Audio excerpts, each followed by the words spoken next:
Hubungi kami di 017. Buletin Utama TV3 di Buletin FM.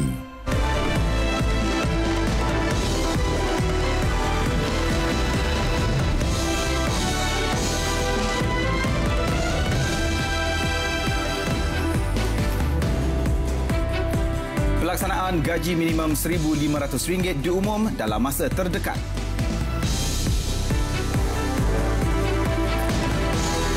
Kurangkan bergantung kepada RT-PCR untuk ujian saringan COVID-19.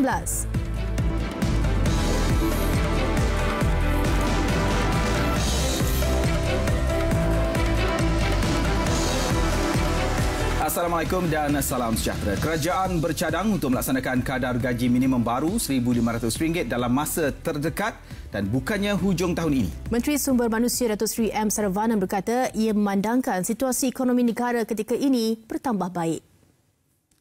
Kerajaan mengambil maklum permintaan beberapa pihak untuk menyegerakan pelaksanaan gaji minimum baru kepada kadar yang lebih tinggi berikutan keadaan ekonomi semasa dan kos sara hidup yang semakin meningkat.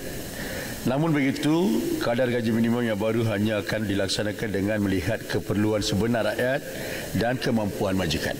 Ketika menjawab soalan Ahli Parlimen Ipoh Barat M. Kulasegaran, beliau menjelaskan kebanyakan negara juga berkembang serta menunjukkan tren pemulihan.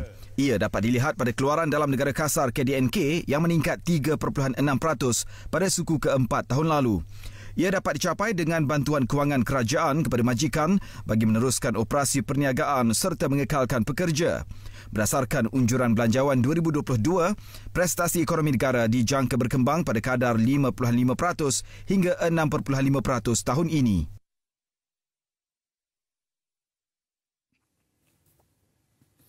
Sementara itu, sektor peladangan berkemampuan untuk melaksanakan penetapan kadar gaji minimum baru RM1,500 sebulan, malah pendapatan untuk industri sawit adalah lebih tinggi. Menteri Perusahaan Peladangan dan Komoditi Datuk Zuraida Kamarudin menjelaskan, bagi industri sawit khususnya, penetapan kadar baru itu masih berada di bawah paras purata gaji dalam sektor peladangan ketika ini, iaitu sekitar RM2,000 hingga RM2,500 sebulan. Meskipun nilai sebenar kadar baru gaji minimum belum dimuktamadkan kerajaan, Kementerian Sumber Manusia menyatakan ia akan berada pada paras RM1,500 ke bawah. Kali terakhir gaji minimum dinaikkan ialah pada 1 Februari 2020 dengan kenaikan RM100 kepada RM1,200 sebulan.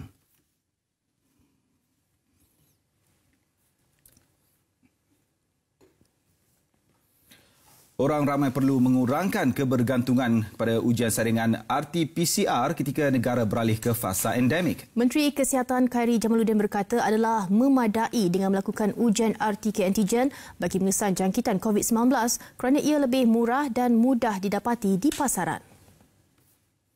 Mengikut pakar, RTK memadai untuk mengesan kes positif yang efektif atau mempunyai tahap kebolehjangkitan yang tinggi berbanding PCR yang sangat-sangat sensitif.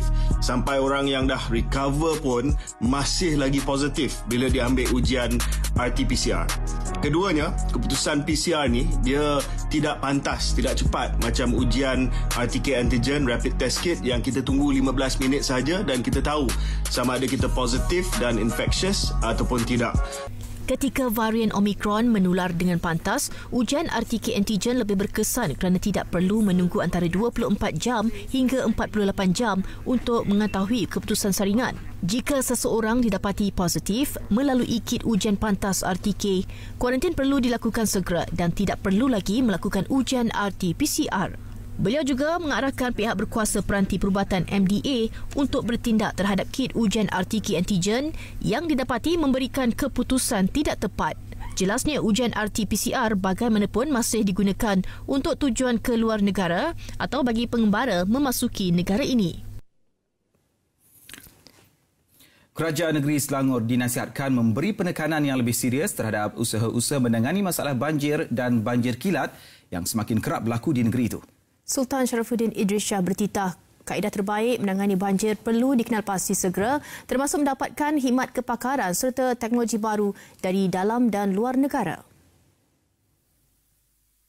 titah baginda pada istiadat pembukaan persidangan pertama penggal kelima Dewan Undangan Negeri Selangor ke-14 siang tadi. Semua pihak sepatutnya belajar memperoleh teladan untuk menyediakan pelan tindakan sebelum dan selepas banjir berdasarkan tragedi banjir besar di negeri itu pada 1971. Sultan Sharafuddin bertitah dengan jumlah penduduk yang kini mencecah lebih 6.5 juta orang, terutama di kawasan-kawasan yang sangat padat penduduknya. Kerajaan negeri harus mempunyai perancangan masa depan yang lebih efektif supaya rakyat Selangor tidak lagi terbeban. Kita sedih dan duka cita apabila melihat kesan-kesan kerosakan selepas banjir yang terpaksa dihadapi oleh rakyat. Sekiranya semua pihak masih lagi tidak serius dan sambil lewa dalam mendepani bencana banjir ini, bukan sahaja kerajaan akan terus menanggung kerugian, malah rakyat juga akan terbeban. Baginda turut menzahirkan harapan agar setiap projek mengatasi banjir seperti pembinaan ban atau mendalamkan sungai dilakukan dengan sempurna dan bersungguh-sungguh. Justru baginda berharap Kerajaan Persekutuan dan Kerajaan Negeri mengetepikan perbezaan fahaman politik serta dapat bekerjasama menangani masalah banjir di Lembah Kelang agar rakyat yang terlibat tidak menanggung penderitaan yang teruk dan trauma setiap kali musim hujan. Sultan Johor Sultan Ibrahim almarhum Sultan Iskandar bakal memutuskan Menteri Besar Johor yang baru selepas kemenangan Barisan Nasional BN dalam Pilihan Raya Negeri PRN Johor Sabtu lalu. Pengerusi Barisan Nasional BN Datuk Seri Ahmad Zahid Hamidi bagaimanapun mengunci mulut mengenai status Menteri Besar Johor selepas selesai menghadap Sultan Johor petang tadi. Beliau dilihat kembali ke Pejabat Perhubungan UMNO Johor jam 4 petang tadi selepas hampir sejam menghadap Sultan Ibrahim. Datuk Seri Ahmad Zahid yang juga Presiden UMNO diiringi timbalannya Datuk Seri Muhammad Hassan dan Pengerusi UMNO Johor Datuk Hasni Muhammad. Sebelum ini, Datuk Hasni yang juga Adun Benut dinamakan sebagai calon Menteri Besar Johor. Pada PRN Johor Sabtu lalu, BN menang lebih 2/3 majoriti dengan memperoleh 40 kerusi daripada 56 kerusi Dewan Undangan Negeri yang dipertandingkan. Ia menunjukkan rakyat Johor memilih kestabilan masa depan. Saya ingin mengajak semua rakyat Johor. Baik, sementara itu dalam satu kenyataan, Datuk Hasni mencadangkan pucuk pimpinan parti memilih orang muda untuk memimpin negeri Johor. Ia bagi menghargai sokongan dan kedudukan orang muda dalam pembangunan negeri itu serta bagi memastikan kemakmuran Johor. Ujarnya kerajaan negeri di bawah pimpinannya sebelum ini sudah berikhtiar menjadikan Johor lebih berdaya tahan khususnya berdepan pandemik. Di bawah kepimpinan baru, negeri Johor akan menjadi lebih makmur dan sejahtera.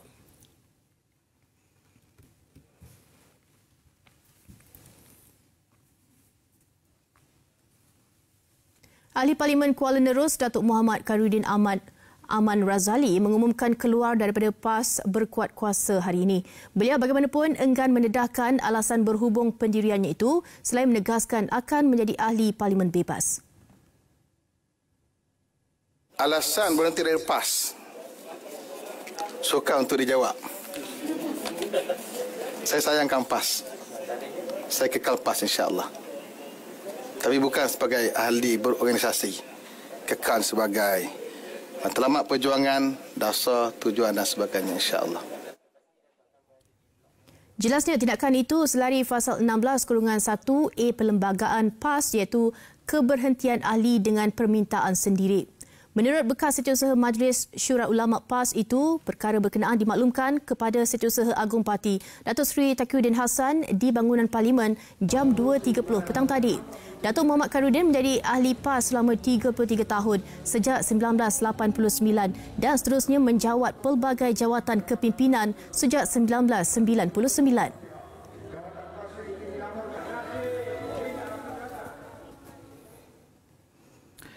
Yang di-Pertuan Agong Al-Sultan Abdullah Riayatuddin Al-Mustafa Billah Shah dan Raja Permaisuri Agong Tunku Hajah Azizah Aminah Maimunah Iskandariah menzahirkan ucapan takziah kepada seluruh keluarga Tuh Puan Rahimah Stephens yang meninggal dunia hari ini. Seri Paduka Berdu menzahirkan rasa sedih dengan pemergian Tuh Puan Rahimah dan melahirkan harapan agar seluruh keluarga Allahyarham sabar serta tabah menghadapi dugaan serta suasana sedih itu.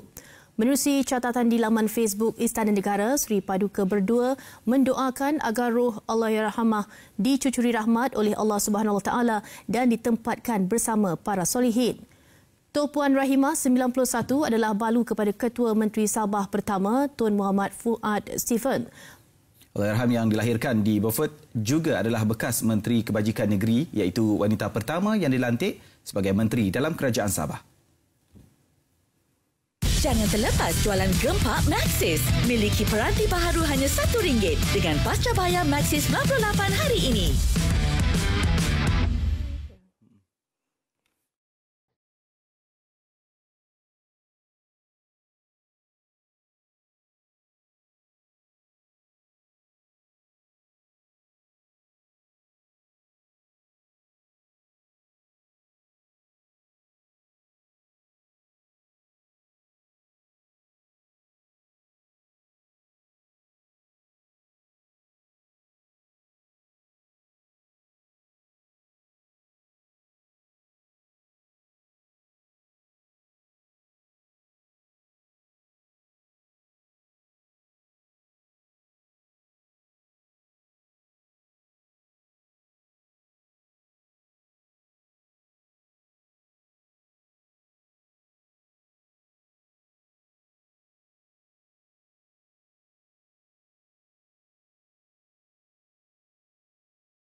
Buletin Utama TV3 bagi tempoh 2023 hingga 2039. Menteri Kewangan Datuk Seri Tengku Zafrul Abdul Aziz berkata kerajaan membuat bayaran faedah dan pinjaman 1MDB sebanyak RM13.31 bilion melalui dana akaun amanah Kementerian Terpabit. Kerajaan dari April 2017 hingga November 2021 telah menyalurkan bantuan kewangan dalam bentuk pinjaman atau pendahuluan berjumlah lebih 10 bilion ringgit melalui MOF dan juga syarikat Menteri Kewangan diperbadankan bagi tujuan membayar komitmen dan faedah hutang 1MDB. Pada masa ini, dana akaun amanah yang masih berbaki sebanyak 15.7.6 bilion ringgit tidak mencukupi untuk melunaskan kesemua prinsipal hutang 1MDB. Jelasnya kerajaan akan menerima dana penyelesaian RM515 juta daripada M-Bank serta baki jaminan pemulihan aset oleh Goldman Sachs sebanyak $954 juta Amerika.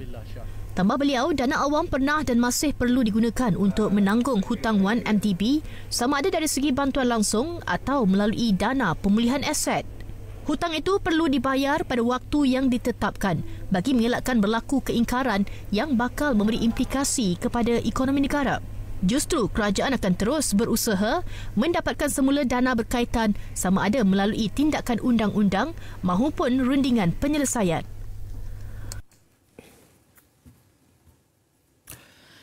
Isu COVID-19, ekonomi rakyat, hubungan antara kaum serta pendidikan antara usul yang bakal dibincangkan pada Perhimpunan Agung UMNO 2021. Setiausaha Agung UMNO Datuk Seri Ahmad Maslan berkata tidak menolak kemungkinan isu berhubung pilihan raya umum ke-15 juga akan turut dibangkitkan perwakilan.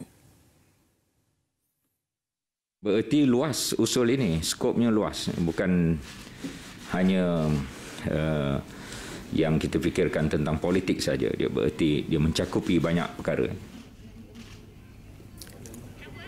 Tambahnya semangat kemenangan serta kesyukuran memenangi pilihan raya negeri Johor dan Melaka serta kejayaan Rakan Barisan Nasional di Sarawak juga bakal menjadi topik hangat. Perhimpunan yang akan berlangsung 4 hari bermula Rabu ini secara bersemuka akan dihadiri 5,571 perwakilan daripada 191 bahagian di seluruh negara. Menerapkan SOP yang ketat, ia akan dimulakan dengan perasmian serentak Perhimpunan Wanita, Pemuda dan Puteri diikuti ucapan dasar Presiden UMNO. Perhimpunan Agung UMNO 2021 yang dijadualkan pada Januari ditangguhkan susulan banjir di beberapa negeri hujung Disember lalu.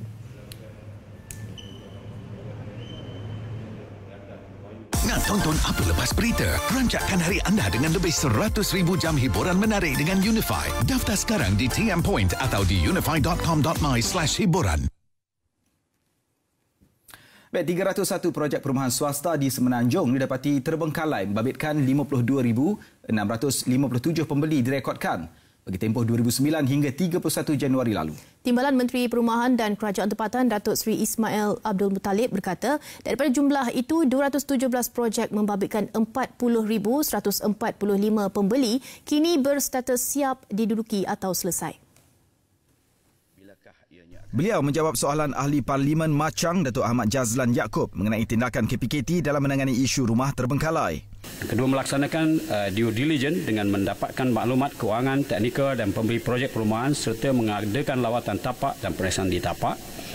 Mengadakan mesyuarat bersama pihak-pihak berkepentingan seperti pemaju asal, Jabatan Insolvensi Malaysia, pelikudiasi, pengurus dan penerima, pemaju, penyelamat, tuan tanah, pembeli, bank-bank pembiaya, pihak berkuasa negeri dan agensi-agensi teknikal. Jelasnya, KPKT sentiasa mengkaji, menyemak dan mengambil inisiatif untuk mengatasi masalah projek rumah terbengkalai bagi membantu pembeli. Antara inisiatif yang dilaksanakan mengenal pasti pemaju berkeupayaan dan berpengalaman untuk mengambil alih pemulihan projek. KPKT turut melaksanakan pemulihan projek perumahan swasta terbengkalai terutamanya kategori kos rendah dan sederhana rendah melalui peruntukan yang disediakan kerajaan. Sehingga kini 14 projek dengan 5,295 unit membabitkan 4,116 pembeli sedang dipulihkan.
Buletin Utama T3 kepada RM110.7 bilion.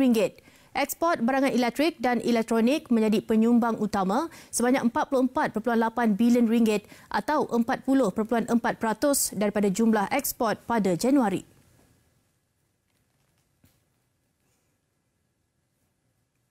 TNB menjalin kerjasama dengan PLAS Malaysia bagi mengurangkan pelepasan karbon di lebuh raya seiring komitmen kerajaan menuju pelepasan karbon sifar bersih pada 2050. 3 inisiatif kelestarian dilaksanakan iaitu membangunkan rangkaian stesen pengecaj kenderaan elektrik, pemasangan sistem pemantauan kecekapan tenaga dan pemasangan sistem solar fotovoltaik. Lokasi tertumpu di kawasan rehat dan rawat terpilih dan jajaran Lebuh Raya Plus. Dalam satu kenyataan bersama, TNB berkata pihaknya akan menyediakan bekalan elektrik stabil kepada ekosistem pengecasan EV. Turut ditawarkan penyelesaian kepada Plus ke arah mengoptimumkan kos elektrik dan menyokong sumber tenaga hijau. Bagi Plus pula, inisiatif itu akan memperbanyakkan lagi rangkaian stesen pengecaj kenderaan elektrik bagi memastikan perjalanan pelanggan yang menggunakan kenderaan elektrik lebih lancar.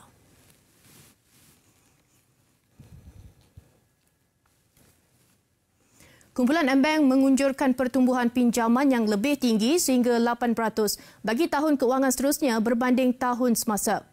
Unjuran lebih tinggi itu ekoran pembukaan sempadan April depan yang dilihat dapat merancakkan kegiatan ekonomi negara.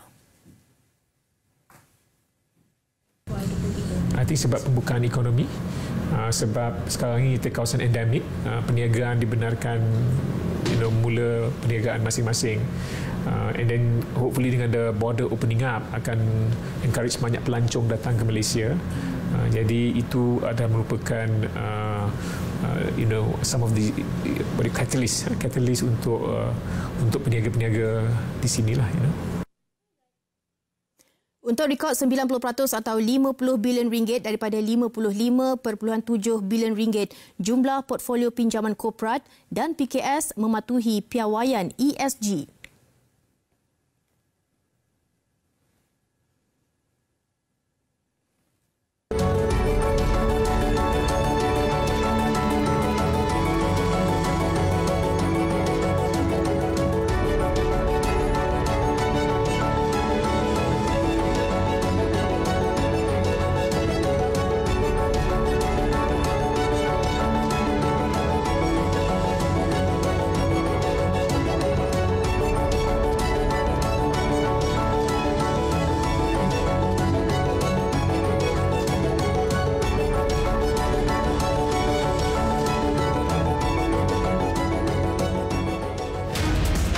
Border reopening, tapping further potentials in business and social exchange.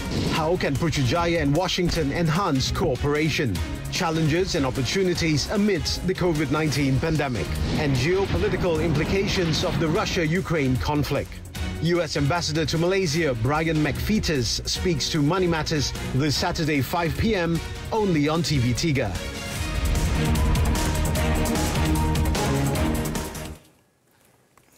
Bagi meningkatkan kemahiran kognitif dan keyakinan diri kanak-kanak istimewa, khususnya daripada keluarga B40, bilik terapi sensori Ronald McDonald RMSR dibuka di McDonald Pandu Lalu Tampin Negeri Sembilan. Ia RMSR pertama di negeri itu dan yang ke-35 di negara ini, sekaligus melengkapkan penubuhan RMSR di seluruh Malaysia. Menurut Pengarah Urusan dan Rakan Operasi Tempatan McDonald's Malaysia, merangkap pengurusi Persatuan Kebajikan Ronald McDonald RMHC, Datuk Azmi Jaafar, RMSR Tampin merupakan sumbangan RMHC Malaysia sebagai salah satu tanggungjawab korporatnya kepada komuniti di kawasan itu. Tahun 2 ini kita punya keutamaan yang memastikan setiap bilik yang 35 ini digunakan sepenuhnya. Dari segi pemain boleh okupansi, mempunyai terapis yang betul, yang dilatih. Itu adalah fokus utama kita. Sebab 35 bilik sendiri dah memang dah banyak. Kita antara rangkaian terbesar di Malaysia. InsyaAllah jika ada keperluan di negeri-negeri lain atau di negeri Sembilan, kita akan buka lagi. Tapi yang utama sekarang nak pastikan yang ada digunakan sepenuhnya. Beliau berkata demikian pada majlis perasmian RMSR di McDonald's Tampin yang disempurnakan oleh Menteri Besar Negeri Sembilan, Datuk Seri Aminuddin Harun. Sementara itu, Ahli Terapi Cara Kerja RMHC Muhammad Yusof Abdul Kadir berkata, bilik terapi sensori dilengkapi dengan peralatan multisensori untuk merangsang deri asas kanak-kanak seperti penglihatan, pendengaran, sentuhan dan bau. Tempoh 45 minit diperuntukkan untuk setiap sesi dengan had maksimum 3 kanak-kanak dibenarkan untuk berada di dalam bilik. Bilik terapi yang dijalankan oleh ahli terapi cara kerja yang bertauliah untuk masyarakat di Tampin, terutamanya masyarakat yang B40, masyarakat yang kurang mampu. Disebabkan bilik terapi ini adalah kosnya terlalu tinggi untuk dibuat, so kita wujudkan di sini untuk kemudahan seperti di PDK, di PPKI supaya mereka boleh datang buat terapi dekat sini. Secara keseluruhannya, 35 cawangan RMSR membabitkan kos tajaan lebih RM4 juta dan memanfaatkan lebih 7,000 kanak-kanak istimewa di seluruh negara. Bagi memenuhi keperluan pengguna yang sentiasa berubah mengikut perkembangan semasa, Pharma Niaga Berhad memperkenalkan mesin layan diri pintar pertamanya, Royal Pharma 24/7. Ia antara langkah syarikat farmaseutical terkemuka itu untuk meneroka pasaran teleperubatan selain menambah baik pembelian produk boleh dibeli di kaunter OTC. Royal Pharma 24/7 dirasmikan Perdana Menteri Datuk Seri Ismail Sabri Yaakob pada hari terbuka GLC 2022 yang diadakan baru-baru ini.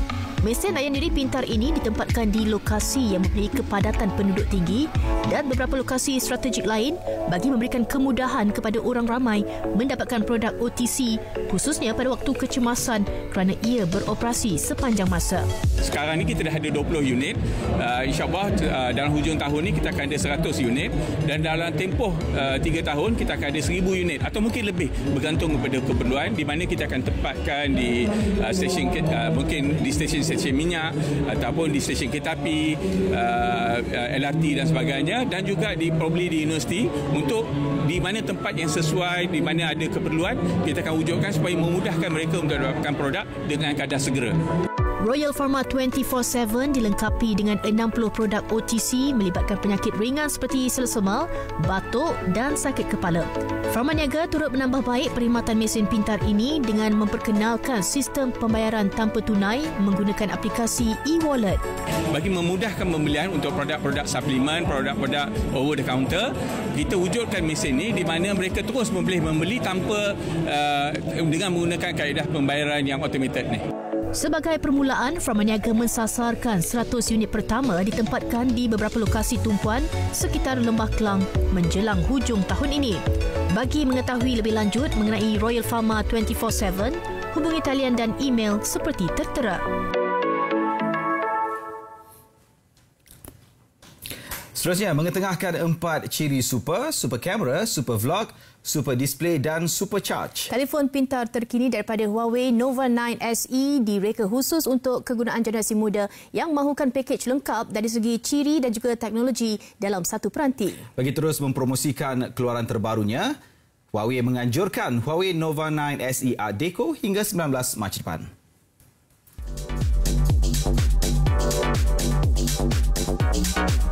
Mengambil tempat di 3 lokasi terpilih, Pusat Beli Belah Sunway Pyramid Selangor, Queens Bay Mall Pulau Pinang dan East Coast Mall Pahang, ruangan Art Deco yang disediakan memberi peluang kepada pengguna untuk meneroka sendiri fasad logo Nova di mana ikonnya sinonim dengan inspirasi generasi muda.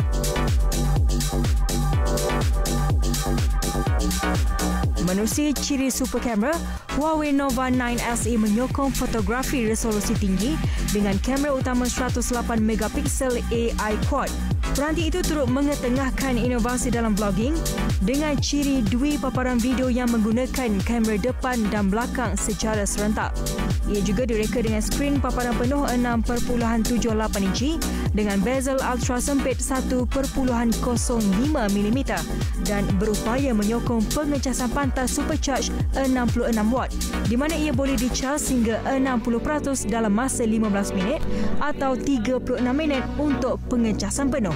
Huawei Nova 9 SE will be available nationwide from 19 March 2022 onwards. So, what are you waiting for? Don't miss the chance to grab the exciting freebies and pre-order the Huawei Nova 9 SE now. Selain itu, Huawei turut menganjurkan peraduan Capture Your Best Moment with Huawei Nova 9 SE Art Deco hingga 19 Mac depan. Untuk maklumat lanjut, layari laman Facebook Huawei di Huawei Mobile MY.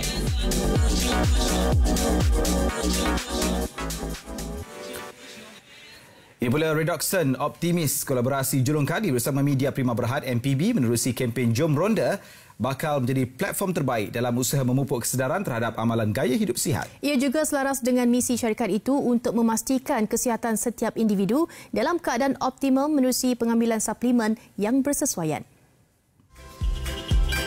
Selaku penaja bersama, Redoxon melancarkan kempen Jelajah Jom Ronda di Seri Pentas Bandar Utama siang tadi yang turut dihadiri Ketua Pegawai Eksekutif Media Prima Omnia, Datuk Michael Chan.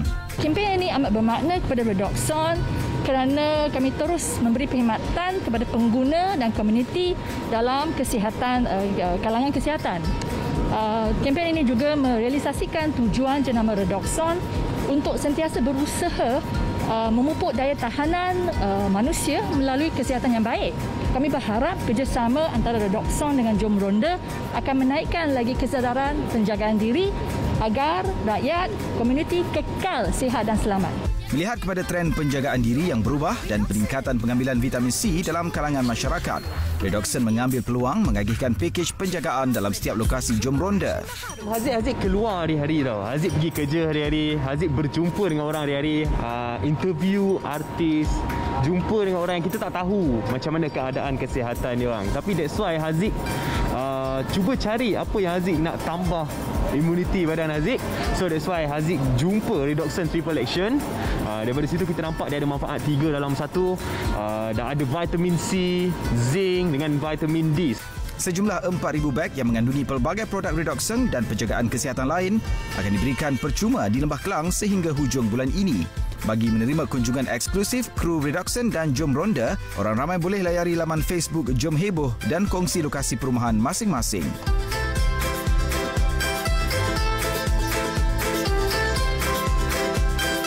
Ibu jarang memakai gigi.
yakin sekurang-kurangnya Kremlin terbuka untuk menerima tawaran perbincangan bersemuka bersama Putin yang bakal diusulkan.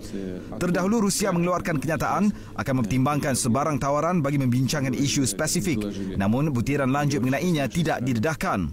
Semalam, tentera Rusia melancarkan serangan udara di pangkalan tentera berhampiran sempadan Ukraine Poland yang mengorbankan sekurang-kurangnya 35 orang selain mencederakan 134 individu. Susulan itu, Ukraine menggesa NATO mewujudkan zon larangan terbang ke atas negara itu selain menyediakan pesawat tentera. Sementara itu, sebuah bangunan pangsapuri 9 tingkat terbakar dalam serangan bom di ibu kota Kiev awal pagi waktu tempatan. Beberapa tingkat bangunan itu musnah sama sekali. 4 penduduk berjaya diselamatkan pihak berkuasa. Agensi darurat Ukraine mengeluarkan satu visual memaparkan anggota bomba sedang menyelamatkan seorang wanita warga emas dari kediamannya. Tiada kemalangan jiwa dilaporkan setakat ini. Dalam perkembangan lain, Australia memaklumkan negara itu bersama-sama Belanda akan mengambil tindakan undang-undang ke atas Rusia di Pertubuhan Penerbangan Awam Antarabangsa ICAO berhubung dakwaan menembak jatuh pesawat Malaysia Airlines MH178 tahun lalu.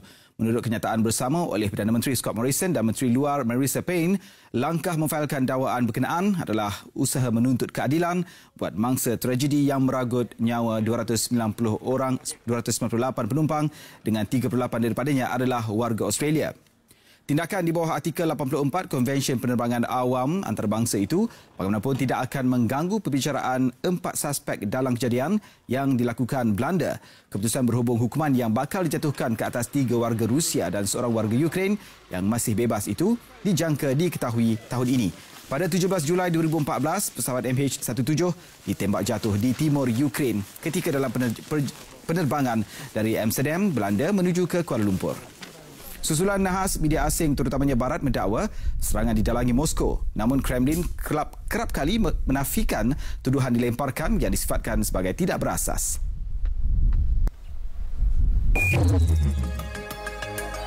"17 maut, 40 lagi cedera susulan taufan Gombe yang melanda Mozambik dan Malawi. Angka itu dibimbangi terus meningkat berikutan Gombe membawa angin kencang mencecah kelajuan 170 km sejam yang mampu mengancam keselamatan penduduk. Sekurang-kurangnya 13 anggota pasukan keselamatan terbunuh ekoran serang hendap didalangi kumpulan bersenjata di utara Burkina Faso. Serangan yang turut mencederakan 8 mangsa itu menyasarkan sepasukan anggota dari Gendarmerie di Dori. Sepasang suami isteri menjadikan kediaman mereka di Caracas, Venezuela sebagai pusat pemeliharaan sloth. Sehingga kini lebih 114 haiwan berkenaan, termasuk yang ditimpa kemalangan dan kematian ibu, telah diselamatkan pasangan terbabit.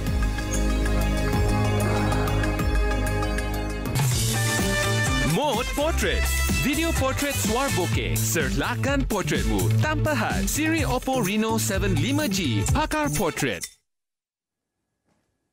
Pemain-pemain skuad Harimau Malaya teruja jalani latihan pertama bersama Kim Panggon. Juga Goh Zifei dan Nur Izzuddin Rumsani julang kejuaraan jelajah dunia pertama di terbuka Jerman. Laporannya seketika nanti. Jangan ke mana-mana.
Salam sejahtera, sukan kita mulakan dengan ucapan tahniah buat gandingan bergu badminton Go Zifei dan Nur Izzuddin Rumsani selepas kejayaan mereka mengecap gelaran jelajah dunia BWF sulung dalam karya di terbuka Jerman semalam. Kejayaan itu nyata tidak datang dengan mudah selepas Zifei dan Izzuddin dipaksa bermain 3 set sebelum menyingkirkan lawan Liu Yuchen dan Ou Zuanyi dari China, dan pastinya ia menjadi tonik terbaik buat gandingan kebangsaan itu menjelang satu lagi kejohanan besar All England yang akan mengambil tempat minggu ini. Go Zifei, Nur Izzuddin Muhammad Rumsani yang mendepan Liu Yuchen, Ou Zuanyi di perlawanan akhir terbuka Jerman berjaya mendapat rentak baik sejak dari awal lagi. Saling kejam-mengejam mata, namun gandingan negara ini tidak mudah mengalah sewaktu ketinggalan dan usaha keras berbaloi apabila memenangi set pertama 23-21. Bagaimanapun lawan dari China berjaya bangkit dengan keputusan 21-16 di permainan berikutnya untuk menyamakan mata. Memaksa, Zifei Izzuddin kemudian kembali memperkemaskan permainan di set penentuan hinggalah berjaya mendahului sebelum menamatkan perlawanan dengan kemenangan 21-14. Ia pertarungan yang mendebarkan di penghujung aksi berikutan Nur Izzuddin mula mengalami kecederaan kaki yang memaksanya menahan kesakitan. Kemenangan ke atas Yu Chen yang merupakan bekas pemain bergu nombor 1 dunia sebelum bersama Zuanyi memberikan gandingan itu gelaran juara bergrade tinggi jelajah dunia BWF pertama mereka selepas 5 tahun bersama. Kali terakhir Zifei Izzuddin menaiki podium ialah pada 2017 di saingan cabaran antarabangsa Malaysia yang bertaraf ketiga di belakang Grand Prix dan jelajah dunia. Saya rasa memang sesuatu yang sangat positif ya. Ini yang kita lihat, mungkin selama ini mereka sudah punya keinginan atau mau untuk mencapai satu title ya, yang selama ini mereka memang punya capability untuk capai itu, tapi belum tercapai semua ya. Dengan apa yang sudah mereka capai di Jerman Open ini, saya rasa suatu sign yang sangat positif ya. Cabaran seterusnya kejuaraan All England yang akan memulakan aksi Rabu ini dengan lawan yang menanti pada pusingan pertama gandingan China, He Jiting dan Tan Jiang. Tahniah buat Zifei dan Izzuddin. Ini pula permulaan yang cukup mengujakan buat kesemua pemain dan jurulatih skuad Harimau Malaya di bawah kendalian Kim Panggon. Rata-rata pemain mengakui kaedah berbeza diguna pakai Panggon dalam memastikan mereka memahami corak latihan yang akan dilalui. Bagi Panggon, dia sudah tidak sabar untuk menerapkan falsafah bola sepaknya. Dengan 3 perlawanan di Singapura akan menjadi penanda aras awal wajah baru Harimau Malaya. Kecuali pemain yang berpangkalan di luar negara, kesemua pemain yang disenaraikan untuk kem latihan Harimau Malaya hadir melapor diri hari ini. Namun dengan beberapa pemain masih kepenatan selepas aksi Piala FA semalam, jurulatih Kim Panggon mengakui belum dapat menjalankan sesi penuh kaedah latihan yang mahu diterapkan. Apapun reaksi awal pemain, masing-masing mengakui cara berbeza mahu dibawa Panggon. Perbezaan pada saya dapat rasa daripada segi meeting tadi di hotel, kita dapat rasa satu kesungguhan daripada coach, dan saya boleh katakan dia akan buat yang pasukan kita lebih maju dan meletakkan pasukan kita di satu peringkat yang lebih yang kita inginkan lah. Pada saya perubahan taktikal akan berlaku dan corak permainan juga akan berlaku atas kepada player yang mampu follow ataupun tidak. Skuad negara akan mengadakan 2 perlawanan antarabangsa Tier 1 menentang Filipina dan tuan rumah Singapura. Selain satu aksi persahabatan berdepan pasukan kelab Albirek Niigata di lokasi sama. Dan bagi Panggon, dia sudah tidak sabar untuk berkongsi falsafah bola sepaknya menjangkakan tempoh 2 hari lagi untuk kesemua pemain bersedia 100%. Team building, I was mentioned about team building. So give them back a confidence, especially they are good, but they don't trust that they are good. So I want to let them aware that they are good. So like a confidence themselves, trust themselves. So they are good first. So we try to build confidence, and also game model important. Clearly know our game model, and also we will approach to the game planning as well. Sesi latihan skuad Harimau Malaya diadakan di Stadium Nasional Bukit Jalil dengan tempoh 8 hari ini akan dimanfaatkan sepenuhnya sebelum pasukan berlepas ke Singapura 22 Mac nanti. Jurang prestasi ketara terus disaksikan di antara pasukan Liga Super dan pasukan daripada Liga Ketiga iaitu M3 dalam 4 lagi perlawanan pusingan pertama Piala FA semalam. Secara keseluruhan sebanyak 28 gol direkodkan dengan Johor Darul Ta'zim JDT mengetuai pesta jaringan ketika membelasah BRMFC 10 gol tanpa balas. Tidak ketinggalan menang besar Kuala Lumpur City ke atas Langkawi City. Sementara Sarawak United juga nyata belum mampu dicabar barisan amatur Ultimate City. Margin jaringan kecil hanya disaksikan pada pertemuan PJ City menentang Kelantan FC yang berkesudahan 2-1 memihak PJ City.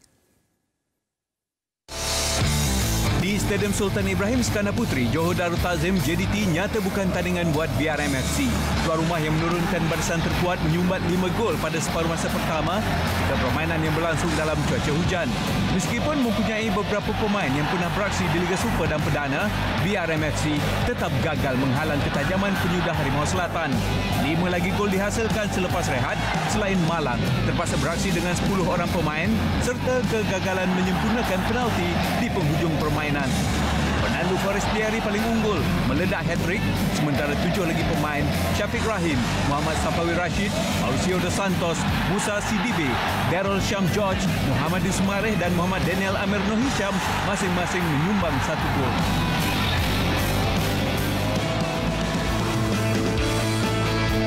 Dalam satu lagi perlawanan, Kuala Lumpur City juga tidak berdepan masalah meneruskan langkah dari pusingan pertama Piala FA selepas menjadikan Langkawi City sebagai mangsa. Muhammad Fakrul Aiman Sidit memulakan tuaian gol di Stadium KLFA Ceras pada minit ke-13 sebelum J Parthiban menggandakan keadaan 2 minit berselang. Fakrul sekali lagi menemui sentuhan terbaiknya. Disusuli Zafri Yahya yang memastikan tuan rumah menutup babak pertama dengan selesa 4-0. Giancarlo Galifuoco, Muhammad Hadin Azman, Paulo Joshu dan Kevin Kubemba masing-masing menyumbang 1 jaringan selepas rehat melengkapkan kemenangan 8-0 ke atas wakil dari M3 itu.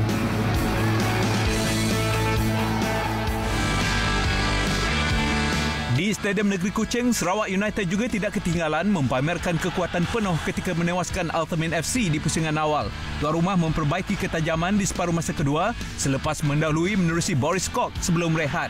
Menyaksikan Uci Akbar meledak 2 gol, ditambah penyudah Nur Syami Izzuan Amin, Ahmad Khairil Anwar, Zarmin Ashraf Ismail dan Francis Kone yang menamatkan perjalanan wakil M3 itu dengan keputusan 7-0. Turut mengucapkan selamat tinggal lebih awal dalam saingan Piala FA ialah pasukan Liga Perdana Kelantan FC selepas disingkirkan PJ City. Beraksi di Stadium MBPJ, pelawat terlebih dahulu ceria memimpin perlawanan hasil jaringan Fadil Antar pada minit ke-18. Tuan rumah bagaimanapun berjaya bangkit mengubah nasib dengan gol Darren Lock minit ke-24. Diikuti penyudah P. Rajesh minit ke-79 untuk meneruskan kemarahan ke pusingan kedua selepas ini.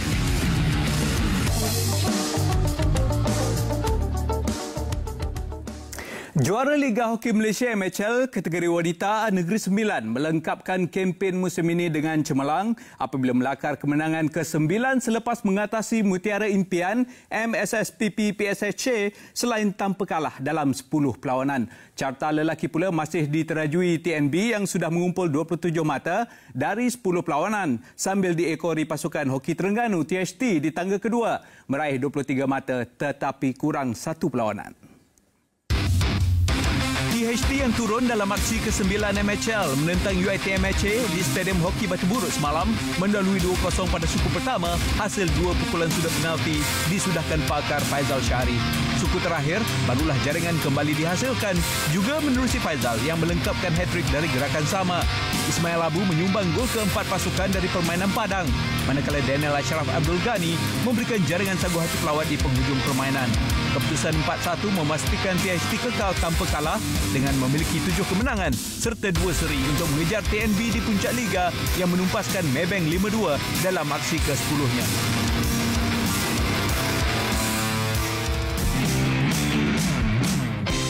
Sementara itu dalam kategori wanita pula, KPT United Thunderbolts melengkapkan saingan MHL dengan menewaskan pasukan Pembangunan Negara di perlawanan ke-10. Turun di Stadium Hoki Nasional 2 Bukit Jalil dalam misi cuba memintas pendahulu Negeri Sembilan di saat akhir.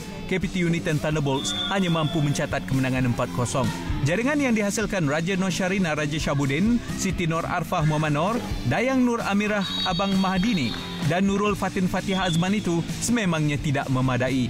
Malah Negeri Sembilan juga turut mencatat kemenangan dalam aksi terakhir sekaligus mengukuhkan kedudukan selaku juara mengumpul 28 mata, manakala posisi pencabar mereka itu kekal di tempat kedua meraih 25 mata.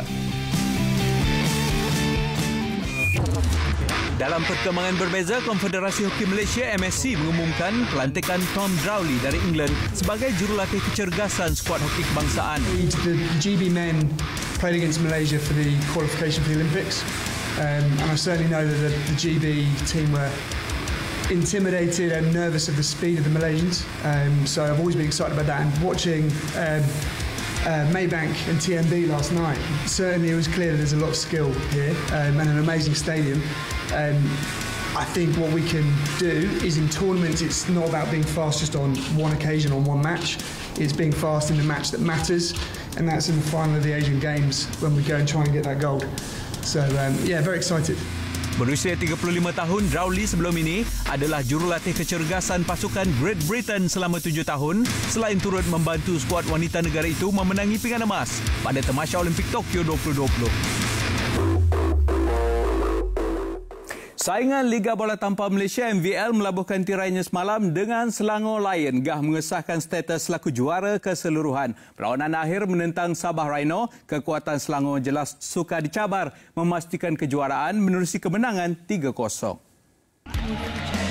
Seperti dijangka, kedua-dua pasukan juara kumpulan, Selangor Lion dan Sabah Rhino bertemu sesama sendiri bagi penentuan gelaran juara. Selangor yang turut membariskan 3 import dari Sri Lanka jelas berada dalam kelas tersendiri sejak dari awal lagi.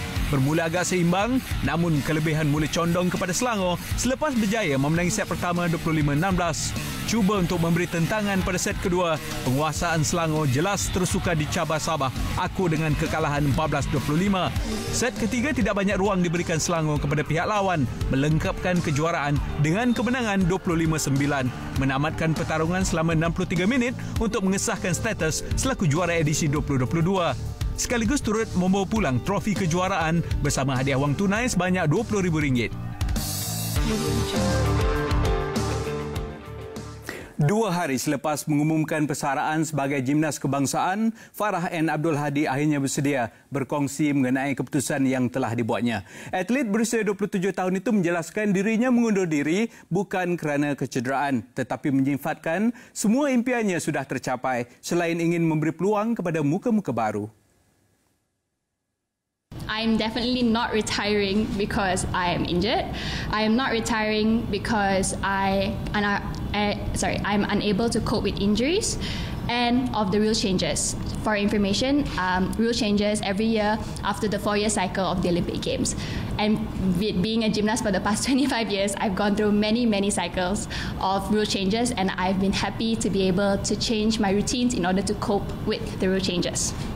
Dalam sidang media khas yang diadakan, Farah N. Abdul Hadi bersama ibu dan bapanya di Ibu Negara siang tadi, beliau juga menyatakan perancangan asalnya adalah untuk bersara selepas Sukan Olimpik Tokyo 2020 berakhir. Farah cuba meneruskan karirnya tetapi memikirkan waktu ini sesuai untuk memutuskan persaraan selepas melengkapkan semua pertandingan yang ada sepanjang 18 tahun mewakili negara. Mengumpul 12 pingat dari 4 sukan C sepanjang 2011 hingga 2019, Farah mahu memberikan peluang kepada barisan atlet seterusnya menggalas tugas negara. Beliau mahu terus menyumbang dalam sukan gimnastik dengan menjadi juri selain mengadakan pertandingan pembangunan akar umbi. Selamat bersara dan terima kasih buat Farah N. Laporan itu tadi mengakhiri Semua Sukan malam ini. Saya Fazil Muhammad Rais teruskan bersama Buletin Utama. Assalamualaikum dan salam hormat.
Utama TV3 di Bulletin FM.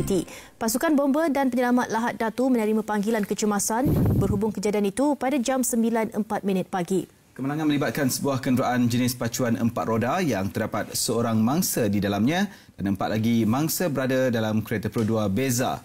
Mayat mangsa diserahkan kepada polis untuk tindakan lanjut. Seramai 7 anggota dikejarkan ke lokasi kejadian yang terletak sejauh 30 km iaitu hampir sejam perjalanan dari BBP Lahad Datu. Punca sebenar kejadian masih dalam siasatan.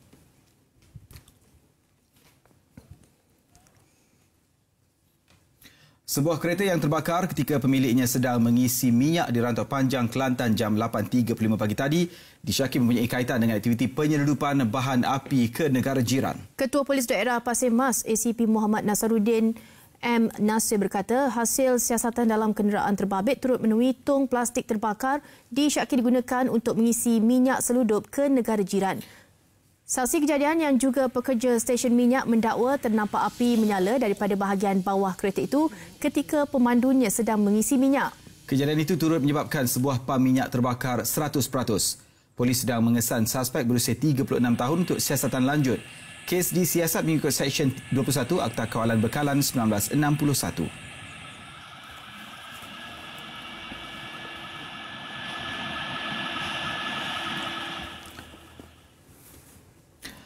Di Kota Baru, seorang penjual besi buruk didakwa di Mahkamah Session atas pertuduhan menetak seorang lelaki dengan sebilah parang. Tertuduh Muhammad Syahzri Syam Sabudin, 25 tahun, bagaimanapun mengaku tidak bersalah selepas pertuduhan terhadapnya dibacakan jurubahasa di hadapan hakim.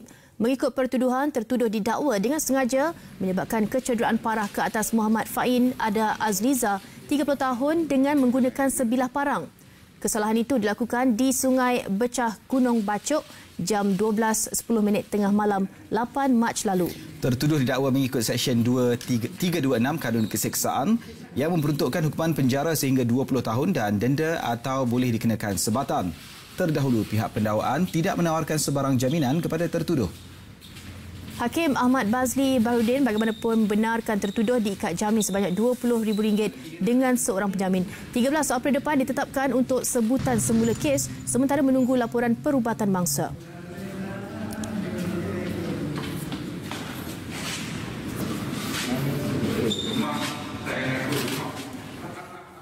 Baik, sekian dulu paparan Buletin Utama malam ini. Sebelum berpisah, kami tinggalkan anda dengan pameran seni kontemporari digital terbesar di Asia Barat, Art Dubai di Emirat Arab Bersatu. Dengan itu, salam hormat. Assalamualaikum dan selamat malam.